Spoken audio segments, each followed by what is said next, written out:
کہ علم حاصل کرنے کا معتبر اور معروف طریقہ کیا ہے؟ دیکھیں، علم حاصل کرنے کا معروف اور معتبر طریقہ وہی ہے جو اللہ کے رسول کے صحابہ نے اختیار کیا تھا صلی اللہ علیہ وسلم۔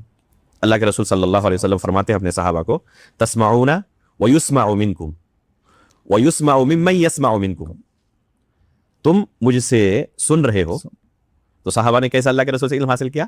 اللہ کے رسول سے سن کر۔ تو یہ ہے طریقہ۔ پھر آگے اللہ کے رسول نے خود بیان کیا کہ ابھی تم مجھ سے سن رہے ہو اور علم حاصل کر رہے ہو، آنے والا جنریشن جو ہے تمہارے بعد کا، وہ تم سے پھر اسی طرح سنے گا اور پھر علم حاصل کرے گا۔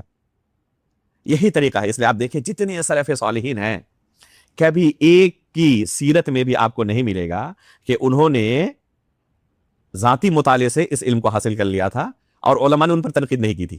ایک بندہ بھی آپ کو نہیں ملے گا، بلکہ خصوصی طور پر ان سلف صالحین کی سیرت میں آپ کو ملے گا کہ ان کے اساتذہ کون ہیں اور ان کے شاگرد کون ہیں۔ ہر ایک عالم دین کی سیرت میں رجال کی کتاب اٹھائیں، تاریخ کی کتاب اٹھائیں، تاریخ بغداد جیسے اب اٹھائیں، تاریخ دمشق اٹھائیں، رجال کی جو کتب ہیں ان تمام کتب کو آپ کھنگال ڈالیں، کسی ایک بھی عالم کے بارے میں آپ کو نہیں ملے گا کہ انہوں نے ذاتی مطالعے سے علم حاصل کر لیا تھا۔ ان کے اساتذہ کی لمبی فہرست آپ کو ملے گی۔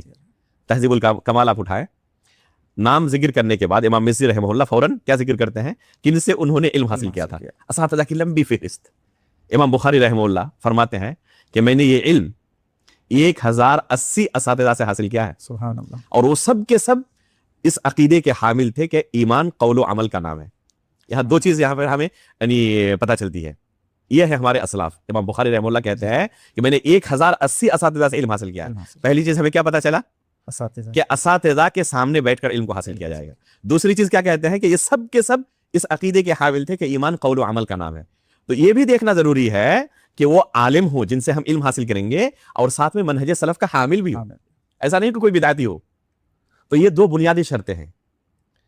تو بغیر اساتذہ کے ذاتی مطالعے سے علم حاصل کرنے کا تصور اسلام کے اندر نہیں ہے، یہ تصور ہی نہیں ہے۔